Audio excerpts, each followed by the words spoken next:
tous et bienvenue sur ma chaîne au Jardin Potager 2019.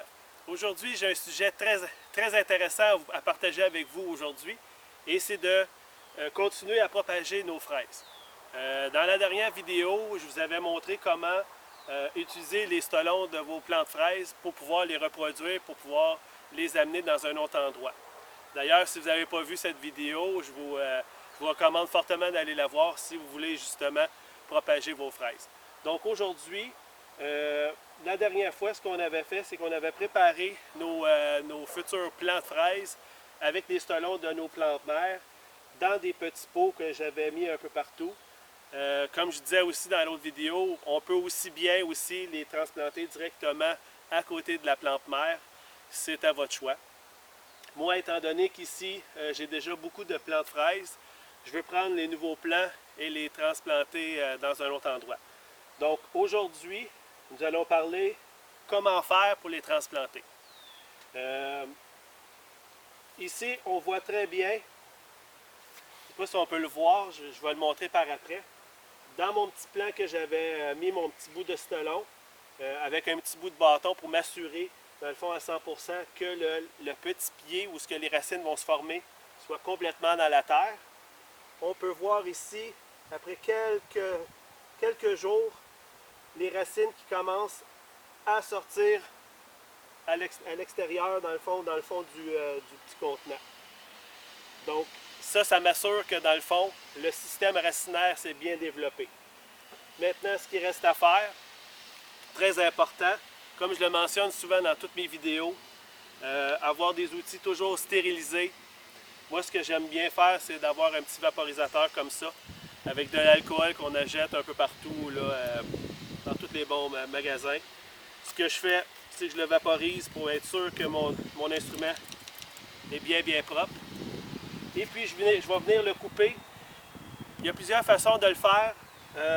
On peut couper directement ici, près de la plante, mais c'est recommandé de le couper le plus proche de la plante mère. Donc, pour la circonstance ici, ce que je vais faire, c'est que je vais juste le couper le plus proche ici, de cette façon-là. Dans le fond, je vais essayer de le montrer. Je ne sais pas si on peut le voir. On voit tout le système de racines ici en dessous. Donc, le plan a très bien pris. Par la suite, ce qu'on peut faire, c'est qu'on peut prendre directement la tige et venir la couper le plus proche, de façon à éliminer la tige.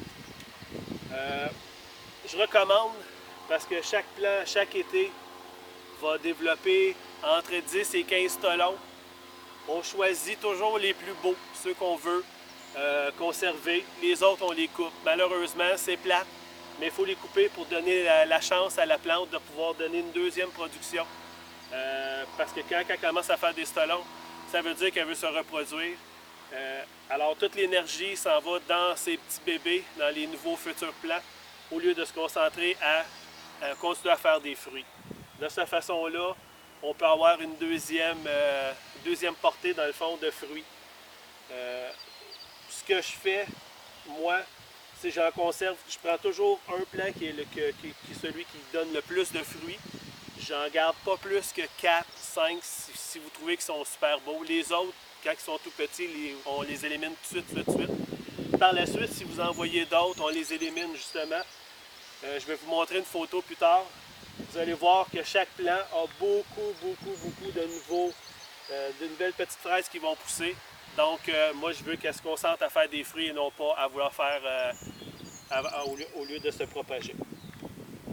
Donc, c'était les éléments importants. On les plante soit un à côté de l'autre. Si on les plante, on n'oublie pas la règle du pouce qui est environ 30 cm, plus ou moins, pour donner justement la chance aux plants d'avoir la nourriture nécessaire et l'eau nécessaire pour pouvoir se développer. Il n'y a pas de danger, les plantes ne se battront pas dans la nuit s'ils sont trop proches un de l'autre. Ça ne vous réveillera pas, il n'y a pas de problème avec ça. Donc, juste s'assurer d'avoir un certain espacement entre les plants pour bien s'assurer du développement du plant. Maintenant, nous allons passer à l'autre lit, l'autre côté, et je vous montre comment le transplanter. Restez là. Donc, nous sommes rendus à l'étape de replanter, dans le fond, notre petit plant de fraises. C'est très simple, vous allez voir. Pas besoin de beaucoup de connaissances, mais il y a des petites choses, des petites étapes très importantes à faire pour s'assurer, dans le fond, que le plant puisse avoir toute la nourriture et de bien prendre puis de développer son système racinaire. Donc, moi ici, c'est sûr que j'ai beaucoup de paillage. Ce qu'on fait, c'est que, comme vous pouvez voir, dans le fond, j'ai l'espacement. Ce que je vais faire, je vais essayer de le mettre en plein centre entre les deux. Je vais étaler, dans le fond, mon paillage de façon. Et puis, ce que j'aime faire aussi, c'est de creuser un trou. Peut-être pas nécessairement la grosseur du petit pot. Peut-être 1 pouce environ de plus. Donc, j'agrandis le trou. Donc, ce que je vais faire, c'est que je vais récupérer aussi la terre que je vais mélanger avec du compost. Bon compost que j'ai ici, que je fais moi-même. Donc, je vais récupérer la terre de cette façon-là.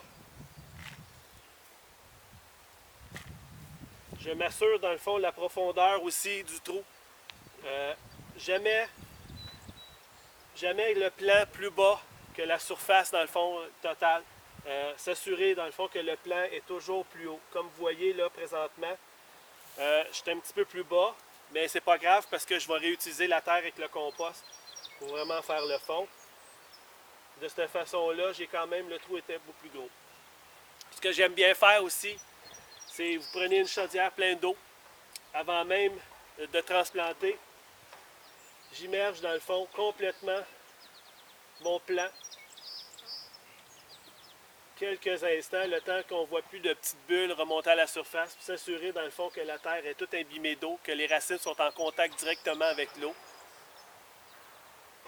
De cette façon-là, on est sûr que les racines sont gorgées d'eau.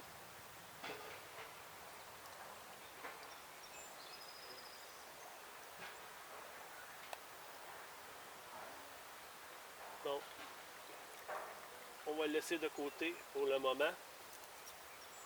Ce qu'on va faire, c'est qu'on va mélanger notre terre avec le compost qu'on a fait. Pourquoi je mets du compost? Parce que ce qui est important pour le plant, présentement, à l'étape où on est rendu là, au mois de juillet, ce que je veux, c'est pas une production de fruits. Le plant est trop petit, je veux le préparer pour la saison d'hiver.